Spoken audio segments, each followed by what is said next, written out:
Oke guys, welcome back to Daily Charting with Toshi, di mana kita akan daily chart your favorite cryptocurrencies. Oke, dan sekarang kita akan masuk ke DCWT sesi pertama, di mana kita akan membahas mengenai Bitcoin dan Ethereum.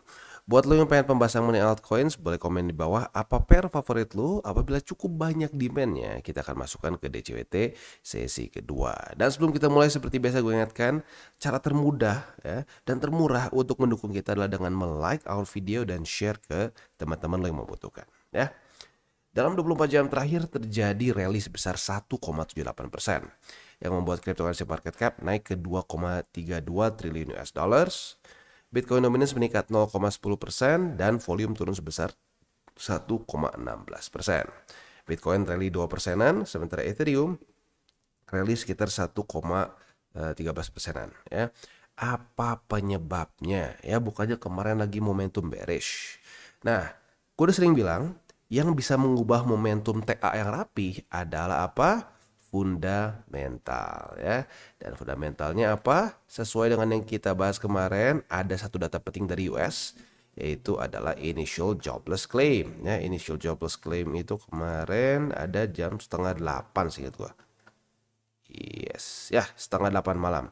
Dan hasilnya apa? Tertinggi sejak bulan Agustus tahun lalu. Wah ya. Nah, pantasan aja market bereaksi. Dan tentunya apa? Ngaruh juga, indeks dolar jadi ngedam. Indeks dolar ngedam membuat apa? Market meningkat. Begitu ya. Kalau pakai data dan fakta sih jadi nggak pusing gitu. Kalau pakai data dan fakta lu jadi ada pegangan ya. Ini nih, sebenarnya ini gue pengen ajarin nih. Ini yang penting. Lu selama pegang data dan fakta nggak terlalu takut karena lu bisa ya memperkirakan market mau kemana.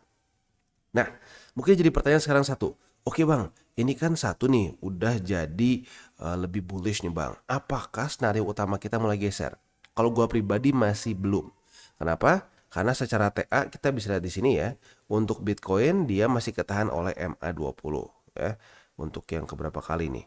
Dan kalau ngomongin soal struktur, mulai bagus sih, mulai cenderung lebih bullish dibanding sebelum-sebelumnya. Sebelumnya kan jelas membuat lower low, lower high, lower low, lower high, rapih banget gitu.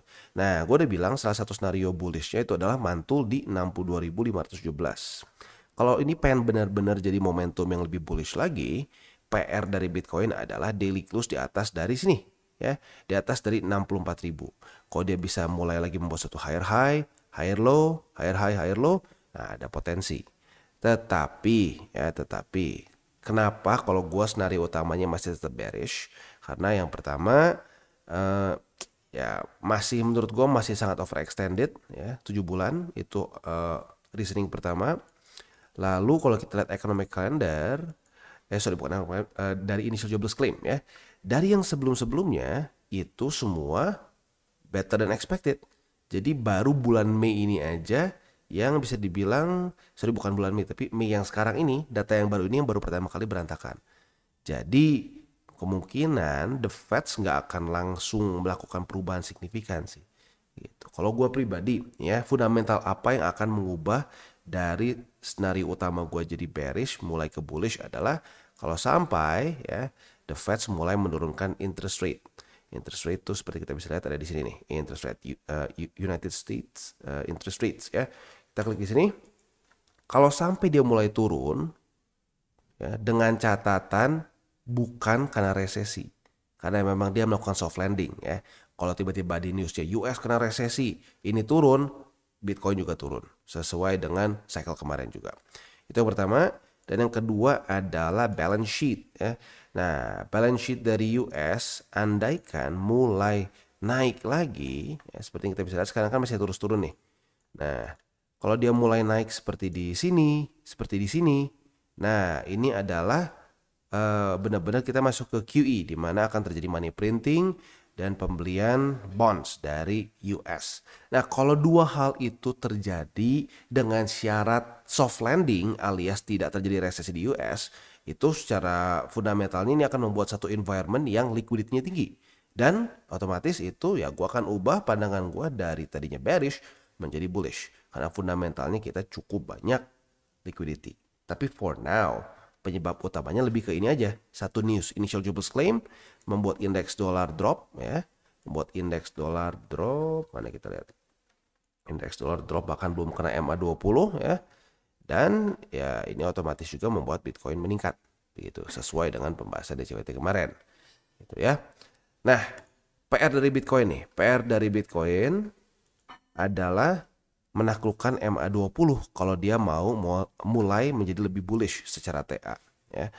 Dan kalau sampai dia masih ke reject dan lanjut membuat lower low ya berarti masih belum cukup kuat begitu ya.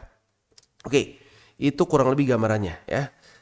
Sekali lagi ya, ini jadi momen yang bagus nih untuk ngelihat data, itu yang paling penting ya, data. Dan gue udah bilang, gue dengan sangat gampang akan mengubah stance gue dari bearish menjadi bullish apabila datanya cukup. For now, menurut gue ya, datanya belum cukup. Gitu. Kalau sampai nih ternyata ini adalah efek domino, maksudnya gimana? Ini jadi merah, lalu GDP merah, semua merah. The Fed lalu FOMC-nya udah mulai dovish. Nah, itu menurut gua ya mulai bergeser fundamentalnya. Tapi kalau baru satu belum cukup ya, belum cukup konfirmasi bahwa US siap untuk bergerak ke environment yang lebih liquidity-nya tinggi. Gitu. Karena sekarang ya kita bisa lihat liquidity-nya ya secara fundamental ya.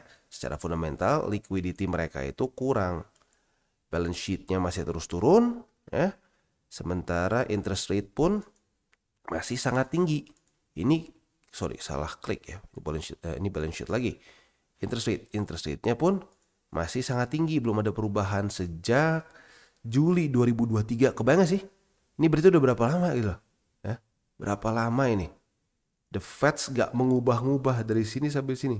Ini tuh udah 288 hari. Menuju 1 tahun belum ada perubahan. Gila ya? Ya tapi memang seperti itu ya pada faktanya. Jadi itu kurang lebih gambar utamanya. Gua secara skenario utama masih cenderung bearish, tetapi mulai ada pertanda fundamental yang menunjukkan bisa terjadi reversal ya. Oke, itu kurang lebih. Next kita geser ke newsnya yang tadi ya. Newsnya itu 231.000 initial jobless claim, menunjukkan bahwa labor market di US mulai melemah gitu, ya. Jujurnya ya gila sih, nyaris setahun dikasih interest rate tinggi, terus juga balance sheet terus turun. Menurut gua ya normal lah mulai terjadi banyak pengangguran begitu ya, tertinggi sejak 2023 bulan Agustus. Next kita geser ke ini, sebenarnya kalau mau ngomong teori 28 November, tetapi dibikin dengan angka kurang lebih. Nah, jadi plus 500 hari dari halving itu kurang lebih akan jatuh di sekitar antara Oktober, November atau Desember 2025 harusnya. Nah, lagi-lagi itu ada teori 28 November. Jadi benar nggak sih bang kayak gini? Ya lu lihat sendiri, rapi kan? Rapi, serem memang. Ini visualisasi teori 28 November dengan angka gitu ya. Kurang lebih minus 500 hari itu kita dapat bottom, plus 500 hari dapat ya dibilang bang tapi ini nggak top banget, ya lumayan lah di sini, jangan serakah gitu ya. Nah, jadi kalau buat lu yang mungkin ngerasa bang gua TA pusing nih bang, ada nggak sih cara lain yang gua bakal nggak ketinggalan gitu ya? Statistically speaking ini cukup menarik buat lu perhatiin ya, daripada lu buta sama sekali kan. Nah, misalkan lu udah akumulasi nih di bawah sini, lu lagi udah profit nih ya, lu tinggal hitung deh dari tanggal 20 April plus 500 hari apa lu tandain deh, mungkin kasih reminder di kalender lu atau apapun untuk TP gitu, karena statistically speaking this is good ya. Next kita geser lagi ke economic calendar. Untuk hari ini tuh dari US akan keluar apa sih? Hari ini dari US akan keluar nggak ada apa-apa ya, coba kita cek lagi, takut ada yang kelewat. Ini udah sih ya, si 30 year bond auction udah keluar. Mana lagi, coba kita cek ya. Hari ini udah beres berarti ya. Berarti hari ini bisa lebih fokus ke TA.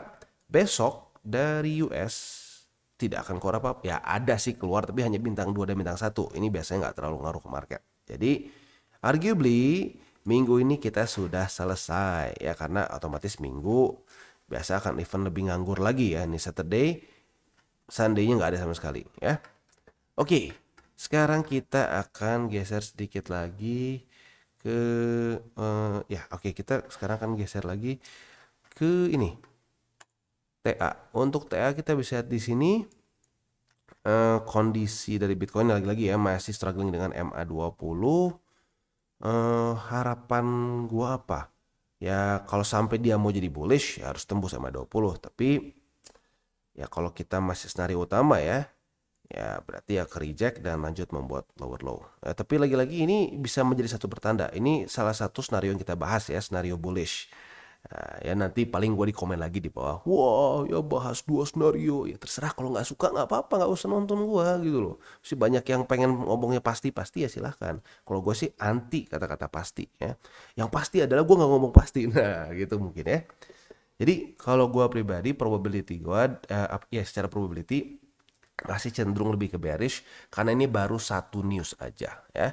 Gue akan mulai mengubah stance gue jadi mungkin lebih bullish apabila keluar data misalkan data CPI jelek ya. Maksudnya jelek itu gini, jelek untuk indeks dolar ya.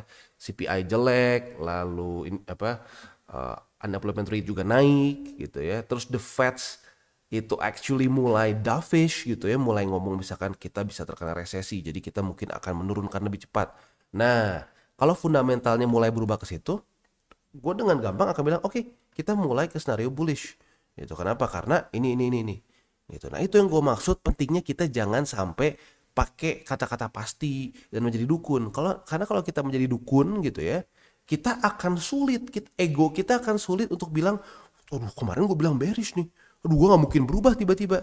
Ya gue dengan gampang berubah kalau fakta dan data berubah gitu. Jadi jangan, sekali lagi gitu ya, jangan sampai mau kemakan dengan kata-kata pasti, tidak mungkin dan seterusnya. Karena yang bilang pasti dan tidak mungkin udah salah terus berkali-kali gitu. Gue sih mending dibilang 2 skenario tapi ya ujung-ujungnya siap buat semua, dibandingin pasti tidak tembus 60, tembus, pasti ke 100.000 gagal gitu. Jadi ya udah, pakai data dan fakta, kemungkinan buat kecewa jauh lebih kecil gitu ya. Tapi harus siapin juga sih ada kemungkinan freak accident atau apa yang tiba-tiba kita nggak bisa analisa gitu ya. Misalkan gitu si Biden jatuh terus mati gitu ya, itu siapa yang bisa tahu gitu ya. Ya kalau sampai kayak gitu ya otomatis market juga akan bergejolak lagi dengan sendirinya tanpa ada pertimbangan buat ngasih tahu dulu gitu ya. Oke. Jadi kurang lebih seperti itu untuk makronya. Selanjutnya kita akan geser ke buy limit. Sebelum kita masuk ke buy limit, gua akan disclaimer dulu bahwa semua konten dari TCI bukanlah financial advice. Ini semua bentuknya adalah edukasi. Lalu bagaimana cara untuk mendukung TCI? Seperti yang gue bilang tadi, paling mudah dan murah adalah tinggal like, as easy as that. Tinggal like dan kirim ke teman-teman lu yang mungkin galau, bingung, market tuh mau kemana sih, mau seperti apa sih, apa data-data dan faktanya. Nah, lu bisa kirim channel kita ya. Dan juga kalau lu pengen lebih membantu lagi, bisa menggunakan link referral kita di bawah ya. Ada banyak banget, lu bisa pilih. Susah lah mungkin ya buat nggak ketemu exchanger favorit lu di situ, karena kita kerjasama dengan lebih dari 30 exchanger. Dan ya, coba lihat sendiri di bawah deh, pasti ada yang suka. Oke, sekarang kita akan dengar dulu pesan-pesan dari sponsor kita pada hari ini. Oke, today's video is brought to you by Bybit. Jadi mana kita bisa lihat di sini, Bybit ada berbagai macam program yang sedang berjalan. Yang pertama adalah SEA Games Competition ya. Jadi buat lu yang mungkin nggak bisa jadi atlet ya, lu bisa mewakili Indonesia lewat SEA Games kompetisi trading derivatif ya. Dimana kita bisa memenangkan total hadiah sebesar 120.000 USDT ya. Dan pendaftaran masih ada waktu, jadi buat lo yang tertarik silakan bisa ikutan ya. Tentunya pilih ya, kalau lo dari Indo ya. Dan kalau kita di sini Indonesia memang paling banyak juga di sini. Jadi memang Bybit nih kayaknya di ASEAN ini mungkin yang paling populer itu di Indo ya. Orang-orang Indo paling suka pakai Bybit kayaknya ya. Nah, selanjutnya kita bisa lihat di sini juga ada Launchpad ya. Nah, asik banget nih Launchpad ya. Launchpad ini sedang dalam masa snapshot, lebih tepatnya tanggal 10 ya. Tanggal 10 akan dalam masa-masa snapshot. Jadi buat lo yang mau ikutan, pastikan ya ada minimal 100 USDT buat yang sistem lottery atau 50 MNT kalau mau ikut yang jalur subscription ya.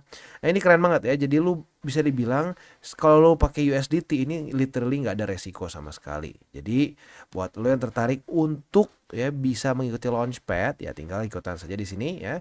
Yang pakai lotre, tapi kalau memang sudah punya MNT itu salah besar kalau lo nggak ikutan, karena lagi-lagi ini tinggal di tinggal kita subscribe aja dan nanti distribution tinggal kita tunggu naik ya. Ini untuk yang launchpadnya. Untuk launch pool juga bersamaan sudah dimulai ongoing nih ya, yaitu mode. Nah, di sini kita ada mode pool ya, di mana kita stake mode dan earn mode. Bisa juga kita ada MNT pool ya, dan juga ada USDT pool. Kalau kita di sini yang paling besar tuh USDT pool. Lagi-lagi ya, ini gila sih. Biasanya kalau di exchange lain itu bukan pakai USDT pool, biasanya mereka ada stablecoin mereka sendiri. Tetapi yang keren dari Bybit ini pakai USDT, jadi siapapun bisa ikutan ya, keren banget. Jadi buat lo yang pengen ikutan silakan, sekali lagi ya, bisa langsung yang launch pool bisa, mau ikutan yang launchpad juga bisa ya. Jadi kalau mau dua-duanya apalagi itu bisa extra profit ya. Jadi kurang lebih seperti itu gambarannya. Untuk si mode ini sendiri kalau lu pengen pelajari lebih dalam silahkan bisa di sini. Tapi intinya for now untuk launch pool ini sudah bisa kita ikuti, sudah bisa partisipasi langsung, tinggal pilih mau pakai pool yang mana. Untuk launchpad kita dalam masa-masa snapshot dan ya tinggal kita tunggu aja waktunya ya. Jadi kurang lebih seperti itu. Buat lo yang belum punya akun di Bybit, pertimbangkan untuk menggunakan link referral kita di bawah. Dan kita masuk dulu ke Bitcoin. Untuk Bitcoin dia berhasil mereclaim 2 resisten. Artinya apa? Artinya buy limitnya bergeser lagi ya. Buy limit pertama jadi di 62.517, buy limit kedua di 61.158, dan buy limit ketiga di 58.227.